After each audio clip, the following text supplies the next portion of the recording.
Hello everyone, welcome back to the channel senior JRF physics. आज की class में देखो हम क्या करने वाले हैं। जैसा मैंने बोला था कि हम लोग इंटीग्रेशन सॉल्व करना सीखेंगे। किस टाइप के? 0 से लेकर 2 पाई तक integral f cos theta sine theta D theta. ठीक है, इस तरह के इंटीग्रेशन को हम लोग सॉल्व करना सीखेंगे। तो इस तरीके से क्या होता है कि जो रियल इंटीग्रेशन होते हैं, ठीक है, इस टाइप के, उनको हम लोग जो नॉर्मल हमारे अब तक कर रहे हैं काउंटर इंटीग्रेशन, इनकी फॉर्म के अंदर सॉल्व कर सकते हैं। ठीक है, कैसे करेंगे वो पूरा मेथड अब हमको सीखना है। तो सबसे पहले कोई कॉम्प्लेक्स नंबर है, देखो लेट जेड क्या होता है, r e⁻i थीटा। ठीक है, अब अगर हम लोग मान लेते हैं कि r=1 है, यानी कि हम लोग सिंप्लिसिटी के लिए ऐसा सर्कल ले रहे हैं जिसकी रेडियस 1 है, यानी यूनिट रेडियस का। ठीक है ना, तो for simplicity we take a circle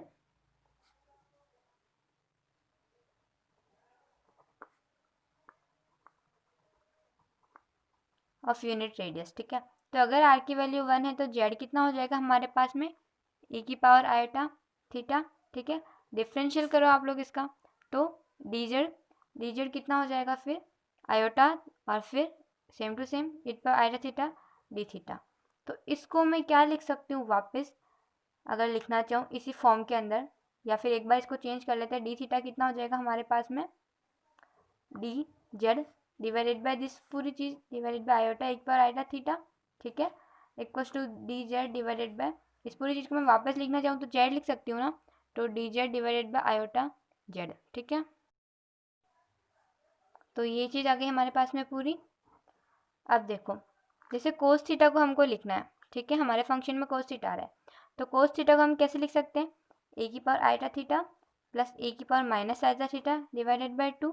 ये फॉर्मूला होता है ना इसका, तो हम लोग इसको हाफ e⁻i थीटा क्या है जेड, प्लस इसको क्या लिख सकते हैं, e माइनस है तो 1 डिवाइडेड बाय, तो 1/z। ठीक है, ऐसे ही अगर हम लोग साइन थीटा के लिए लिखना चाहते हैं, नहीं लिख देते, तो साइन थीटा का फॉर्मूला क्या होता है, e⁻i theta minus e⁻−i theta divided bye 2 iota. ठीक है, तो 1 divided bye 2 iota Z minus 1/z लिख सकते हैं हम इसको। इस तरीके से अगर कोस और साइन आते हैं हमारे फंक्शन के अंदर, तो हम उसको जेड की फॉर्म में सब्स्टिट्यूट कर सकते हैं। फिर देखो 0 से लेकर पाई तक अगर हमारे पास में कोई इवन फंक्शन दे रखा है, तो हम उसको ऐसे लिख सकते हैं ना, 1/2 इंटीग्रल 0 से लेकर 2 पाई तक इवन जो भी है और dz। ठीक है ना, मतलब जो भी पूरा बन रहा होगा वो लिख देंगे। कुल मिला के इसमें लिमिट बताना चाह रही हूँ मैं कि हम लोग 0 से पाई है तो 1/2 0 से लेकर 2 पाई कर सकते हैं अगर वो इवन है तो, और अगर वो 0 से लेकर पाई तक और हमको क्वेश्चन में दे दिया ना, तो फिर वो सॉल्वेबल ही नहीं है, तो ऐसा क्वेश्चन एग्जाम में नहीं आएगा। ठीक है, तो इस तरह के क्वेश्चंस को, इस तरह के जो इंटीग्रेशंस होते हैं, ठीक है, इस तरीके के इंटीग्रेशंस को सॉल्व करने के लिए हम लोग क्या करते हैं, एक सर्कल लेते हैं यूनिट रेडियस का। ठीक है, फिर जो थीटा होता है, सर्कल लिया हमने यूनिट रेडियस का, उसके बाद जो थीटा होता है उसको हम जेड की टर्म्स में चेंज कर देते हैं, ताकि हमारे पास में वो क्या बन जाता है, कंटूर इंटीग्रेशन, जिसकी जहाँ मतलब कि जो यूनिट रेडियस सर्कल का है। ठीक है ना, तो उस फॉर्म में हम ऐसे क्वेश्चंस को कर सकते हैं। तो अब हम मेथड तो ये बता दिया मैंने, अब इसको एग्जाम्पल देख के सॉल्व करते हैं। क्वेश्चन देखो अब क्या है हमारे पास में, इंटीग्रल 0 से लेकर 2 पाई तक d theta divided by 5 + 4 cos theta. ठीक है, क्या करना होता है हमको, थीटा की टर्म में हमको दे रखा है, इसको हम लोग क्या करेंगे, जेड की टर्म्स में चेंज करेंगे। जेड में चेंज करने के बाद में, जैसा हम हर केस के अंदर सिंगुलरिटीज़ वगैरह निकालते हैं और फिर उसके लिए रेसिड्यू निकाल के इंटीग्रल निकाल लेते हैं, वो पूरा मेथड ऐसा कैसा है। ठीक है, सिर्फ क्या चेंज आता है कि हम लोग इसको जो साइन और ये वाला इंटीग्रेशन है, इसको पूरे को हम लोग थीटा वाले को थीटा की जगह जेड की टर्म में चेंज कर देते हैं। ठीक है, तो डी थीटा को हमने अभी देखा क्या लिखते हैं, d z by iota z लिखते हैं। कोस थीटा को क्या हम लिखते हैं, 1/2 जेड प्लस 1/z लिखते हैं। ठीक है, ये चीज़ अभी हमने देखी, बस इसको हमको वापस यूज़ करना है। कैसे करेंगे, देखो इस पूरी चीज़ को अगर मैं वापस लिखती हूँ तो क्या बनेगा, डी थीटा को तो D Z divided by iota Z. ठीक है, 5 + 4 कोस थीटा, 5 ऐसा कैसा प्लस 4 कोस थीटा को यहाँ से वैल्यू पुट कर दूँ, क्या बनेगा 1/2 जेड प्लस का 1/z। ठीक है, इसको यहाँ से कैंसिल किया तो 2, तो फिर D Z divided by iota Z 5 + 2z और फिर +2/z। इस z को भी अंदर भेज देते हैं, तो D Z divided by iota 5z plus 2z² plus का 2, ये बन गया। अब हमको सिंगुलैरिटी निकालने के लिए क्या करना पड़ेगा, ऑब्वियसली जब कब वैलिड नहीं होगा ये फंक्शन, जब ये वाला जो है वो 0 के बराबर हो जाए, यानी कि 2z² प्लस 5z प्लस 2 अगर 0 हो जाता है तब प्रॉब्लम आई है। तो z की वैल्यू निकाल दो, 2z² plus 4z plus z plus 2 equals to 0, 2z common लिया तो z प्लस 2 प्लस 1 कॉमन लिया, z प्लस 2 इक्वल्स टू 0, तो 2z plus 1 z plus 2 equals to 0। ठीक है, तो यहाँ से हम लोग इसको वापस अगर आप लोग चेंज करना चाहें ना, एक तो देखो 2z प्लस 1 0 और एक z प्लस 2 0, तो यहाँ से z की वैल्यू क्या आएगी, यहाँ से -1/2 आएगी, यहाँ से z की वैल्यू कितनी आ जाएगी, -2 आ जाएगी। तो ये वाला तो हमारे जो रेंज होती है, यानी कि यूनिट रेडियस का सर्कल लेना होता है ना, तो उसमें आएगा ही नहीं पॉइंट, तो नेग्लेक्ट हो गया। -1/2 उसमें आएगा तो वो हमको कैलकुलेट करना है। ठीक है, फिर वापस अपन इसको 2z plus half z plus 2 ऐसे लिख देंगे। ठीक है, इस पूरे फंक्शन को। तो देखो यहाँ से हम लोग, अब ये चीज़ तो हमारे पास में आ गई कि z की हमको कौन सी -1/2 वाली वैल्यू के ऊपर रेसिड्यू कैलकुलेट करना है।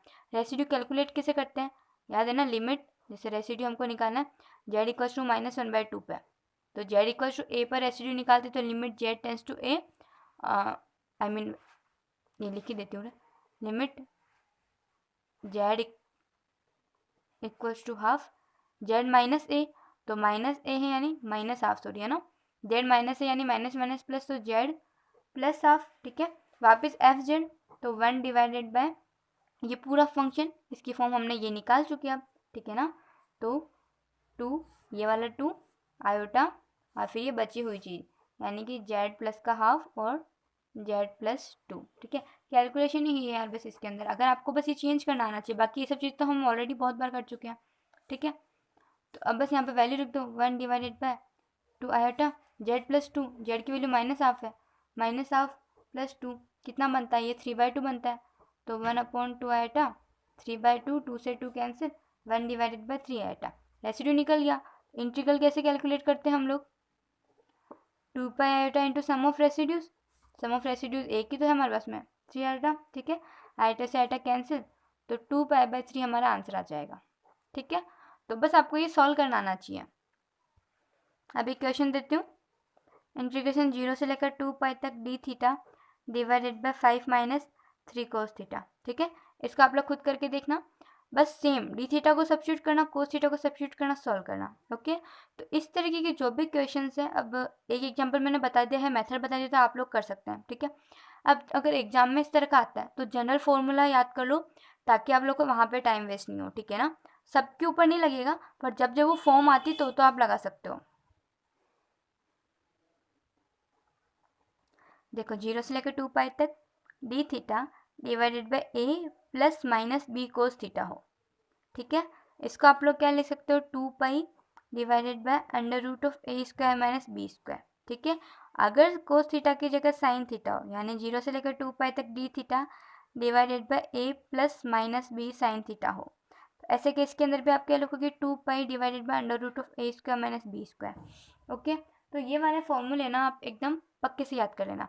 ये अगर एग्जाम में ऐसा क्वेश्चन आता है, फॉर्म चेक कर लेना, अगर यही फॉर्म बन रही है तो आपको याद करने की, मतलब कि सॉल्व करने की जरूरत नहीं पड़ेगी, डायरेक्ट याद होगा तो इजीली हो जाएगा। ठीक है, और एक बार इसको हाथ से भी सॉल्व कर लेना। ठीक है ना, जैसा भी मैंने होमवर्क में मतलब आपको बताया ना, वो क्वेश्चन कर सकते हो, उसी की जैसा क्वेश्चन है। ठीक है, बस ए और बी है, तो ए और बी की फॉर्म में एक बार सॉल्व करके भी चेक कर लेना, आंसर आ जाएगा। ठीक है, जैसे अभी अभी वाला जो हमने किया है ना, उसको देखो क्या क्वेश्चन किया था अभी हमने, इंटीग्रल 0 से लेकर पाई तक d theta divided by 5 plus 4 cos theta, ये वाला किया ना, तो यहाँ पर ये वाली फॉर्म बन रही है, ए की वैल्यू कितनी है, 5 है, बी की वैल्यू कितनी है, 4 है, आंसर कितना आएगा, 2 pi divided by under root of a square minus b square, under root of a square यानी ए का स्क्वायर 25, बी का स्क्वायर 16, तो 2 pi divided by under root of what 9, तो 2 पाई बाय 3, यही आंसर आया ना हमारा। तो आप लोग इससे भी उस चीज़ को कर सकते हो। ठीक है ना, उसके बाद में एक और फॉर्मूला लिखा देती हूँ, उसको भी ध्यान रख लेना। अगर ये फॉर्म आती इंटीग्रल 0 से लेकर 2 पाई तक sine square theta divided by a plus b cos theta D theta. ठीक है, अगर इस टाइप का क्वेश्चन आता है तो 2 pi by b square a minus √a² minus b²। ठीक है, इसको भी याद कर लेना। वैसे मैंने तो कभी इसको याद किया नहीं था क्योंकि मेरे को लगता था कि आएगा तो इन दोनों में से ही, पर कर सकते हो। ठीक है, इंटीग्रल 0 से 2 पाई तक a plus b cos theta नीचे, ऊपर sine square theta D theta equal to 2 pi divided by b² a minus √a² minus b²। ये मैंने वापस बोल दिया ताकि याद हो जाए आपको। ओके, अब देखो ये वाले जो थे ना, ये वाले, ठीक है, इन दोनों के अंदर क्या था, ऊपर अपने पास केवल डी थीटा था। ठीक है, अगर इसकी जगह ऊपर कुछ आ जाता है, जैसे इस इक्वेशन के अंदर मान लो ऊपर cos 2 थीटा आ गया। ठीक है, तो हम क्या करेंगे, क्वेश्चन इंटीग्रल 0 से लेकर 2 पाई तक cos 2 theta divided by 5 plus 4 cos theta D theta. तो इस केस में ऐसा ध्यान रखना आपको कि जब ऊपर कोस साइन आता है तो उसको आपको e की पावर में चेंज कर लेना। ठीक है, एक्सपोनेंशियल की पावर में चेंज कर लेना। अब जैसे e to power iota theta क्या होता है, cos theta plus iota sine theta होता है। तो कोस थीटा क्या है, इसका रियल पार्ट है। साइन थीटा क्या है, इसका इमेजनरी पार्ट है। तो ये कंसेप्ट यहाँ पर यूज में लेना है। ठीक है, इसको मैं क्या लिख सकती हूँ, रियल पार्ट ऑफ किसका, बाकी सब ऐसा कैसा, कोस 2 थीटा किसका रियल पार्ट होगा, इसकी पावर भी 2 थीटा होनी चाहिए ना। तो e की power 2 iota theta divided by 5 plus 4 cos theta D theta. ठीक है, बाकी सारी चीज़ यहाँ पे लाइन खींच लेती हूँ रे, डिवाइड हो जाएगा। बाकी सारी चीज़ तो ऐसे की ऐसी, बस हमने कोस 2 थीटा क्या है, क्योंकि इसका रियल पार्ट होता है इस चीज़ का, ये कैसे होता है बता दिया, इसलिए इसको इस वे में लिख दिया। अब मेरे को क्या करना है, इस पूरे को इंटीग्रल को सॉल्व करने के लिए मेरे को जेड की फॉर्म में चेंज करना पड़ेगा। तो क्या करूँ, देखो जेड होता है e की पावर आइटा थीटा, तो e की पावर 2 आइटा थीटा कितना हो जाएगा, जेड का स्क्वायर हो जाएगा। ठीक है ना, तो क्या लिख सकते हैं इसको मैं, real part of what, integral e की पावर 2 आइटा थीटा, तो जेड स्क्वायर, फिर नीचे 5 प्लस 4 कोस थीटा को क्या लिख सकती हूँ मैं, 1/2 Z plus 1/z, D theta को क्या लिखेंगे, D Z divided by iota Z. Okay, अब जेड से एक जेड हो जाएगा कैंसिल। अब बस इसको सॉल्व करते जाओ आप लोग, जेड डिवाइडेड बाय 5 प्लस यहाँ से 2z प्लस का, फिर यहाँ से वापस 2/z, एलसीएम वगैरह लेते हैं तो Z square 5z plus 2z square plus 2। ठीक है, इसको वही हम लोग वापस करते हैं अगर इसको सॉल्व, तो वो तो हम कर चुके हैं। Z equals to minus half, Z ये यार मेरा 2 भी जेड जैसे ही बन जाता है, Z equals to minus half और जेड इक्वल्स टू माइनस का 2 आता है। ये वाला हम लेंगे ही नहीं क्योंकि हमारे पास क्या है, mode of Z equals to A, I mean जो रेडियस है वो ए है ना हमारे पास में, तब भी उसी कंडीशन में हम ये इंटीग्रल सॉल्व करते हैं। और ये वाला पॉइंट जो है वो अंदर आ जाएगा। इसके ऊपर हमको रेसिड्यू कैलकुलेट करना है। ठीक है, रेसिड्यू कैलकुलेट करने के लिए वही चीज़ Z equals to minus half के ऊपर करना है, क्या हो जाएगा, limit Z equals to minus का हाफ। ठीक है, फिर जेड माइनस यानी जेड प्लस हाफ, उसके बाद में बाकी सारी चीज़ को लिखना है मेरे को, तो जेड का स्क्वायर, तो जेड का स्क्वायर डिवाइडेड बाय नीचे वाली चीज़ क्या बनती है, twice of Z plus half Z plus 2। ये नीचे वाली कैलकुलेशन है ना, ये वही है हम जो हमने पीछे की थी क्योंकि इसका भी तो वही डिनोमिनेटर है। ठीक है ना, तो बस वही चीज़ है। अब इसके बाद आगे सॉल्व करते हैं हम लोग, जेड प्लस हाफ से जेड प्लस हाफ कैंसिल, अब इसकी वैल्यू रख दो, Z equal to minus half, तो माइनस हाफ का स्क्वायर यानी 1/4 divide by 2 into Z plus 2 हमने निकाला था 3/2, तो इससे ये कैंसिल। ठीक है ना, और इसके अंदर है ना ये आयोटा भी तो चल रहा था यहाँ से, ओके, तो आयोटा भी चल रहा है यहाँ से, तो 1 डिवाइडेड बाय 12 आयोटा आ जाएगा। ठीक है, अब हमको चाहिए इंटीग्रल की वैल्यू, तो इंटीग्रल की वैल्यू ऐसे लिख देती हूँ, चलो इंटीग्रल की वैल्यू क्या होगी, 2 pi iota into sum of residues, तो रेसिड्यू कितना है 1/12 आयोटा, तो 1 डिवाइडेड बाई 12 आयोटा। ठीक है, आयोटा से आयोटा कैंसिल, 2 से ये कैंसिल तो 6, तो पाई/6 जो है वो हमारा राइट आंसर आ जाएगा। ठीक है, अब ये वाला क्वेश्चन ट्राई करते हैं। ठीक है, e की power cos theta, cos of this thing D theta, 0 से लेकर 2 पाई के अंदर, तो कोस ऑफ दिस थिंग आ गया, इसको मैं क्या लिख सकती हूँ, रियल पार्ट ऑफ e की पावर दिस थिंग, जैसा भी हमने किया था ना वही चीज़ है। इसको मैं क्या लिख सकती हूँ, रियल पार्ट ऑफ 0 की पावर 2 पाई, e की पावर कोस थीटा, तो ऐसा कैसा, ये पूरा किसका रियल पार्ट हो गया, अगर ये को इस पूरे को थीटा मान लूँ तो e की पावर आइटा थीटा का रियल पार्ट होगा ना, तो e की पावर आइटा थीटा क्या है, ये जो पूरा ब्रैकेट के अंदर है, यानी साइन थीटा, अलग अलग कर लेती हूँ चलो अभी से, ठीक है, या फिर चलो एक बार लिख देती हूँ ये पूरा, ठीक है। अब अलग अलग करके लिखूँ इसको, तो रियल पार्ट ऑफ इंटीग्रल 0 से लेकर 2 पाई तक e की पावर कोस थीटा, e की power iota sine theta, e की power minus N theta D theta, okay, iota N theta. अब ये कोस और sine, cos theta plus e की पावर, दोनों मतलब बेस सेम पावर 8 है ना, तो रियल पार्ट इंटीग्रल 0 से लेकर 2 पाई तक e की पावर क्या बनेगा, कोस theta plus iota sine theta बन जाएगा अगर मैं इन दोनों को साथ में ले लेती हूँ, और e की power minus iota N theta D theta. Real part 0 से लेकर 2 पाई तक e की पावर, इस पूरे को वापस क्या लिख सकते हैं, e की पावर आयोटा थीटा लिख सकते हैं, ठीक है, और बाकी ये चीज़ ऐसी की ऐसी, राइट।